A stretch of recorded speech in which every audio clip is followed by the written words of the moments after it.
So what's up? Good morning mga idol. Andito tayo ngayon sa Dalon Villa sa may private resort dito sa General Trias. So papakita ko sa inyo yung venue. Sobrang ganda ng venue nila dito. Sobrang laki ng parking nila. Occupied nila hanggang 30 na sasakyan. Maximum na po yun. Ganun. Siguro mga 30, 35 hanggang labas. Kung marami talaga kayong bisita, so hanggang 40. Sakupin nyo na yun hanggang doon sa may highway. Kayo lang bahala.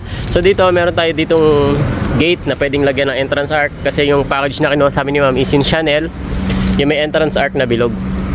Pagpasok nyo dito, yan, ito yung garden nila, pwedeng garden wedding. So sobrang laki din yung area nila. Tapos bukod dyan, meron sila rito ito, yung parang indoor nila na pwede rin kayo mag-set up dito. Pwede rin mga photo booth dito, tapos ibang supplier doon.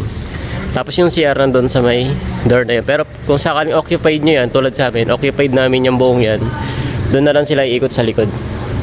Yan, pwede kayo mag-ceiling kasi may mga bakal na.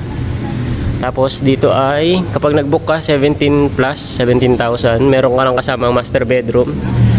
Tapos good for 12 hours lang. Yun yung sabi ni sir, yung caretaker na nandito kanina. Yan. Tapos kapag nag-book kayo rito, hindi kayo pwedeng maligo doon. Basta venue lang yun, 17K. Kasama na yung master bedroom. Tapos 30,000 occupied nyo lahat to. Itong mismong venue na to. And yun nga, may kasama ng master bedroom. Pero hindi kayo pwedeng maligo nga sa pools, tulad na sinabi ko. Yun lamang, kaya sa mga gusto magpunta sa Dalon Villa Private Resort, message nyo lang po sila sa page. Yun lang, and maraming salamat.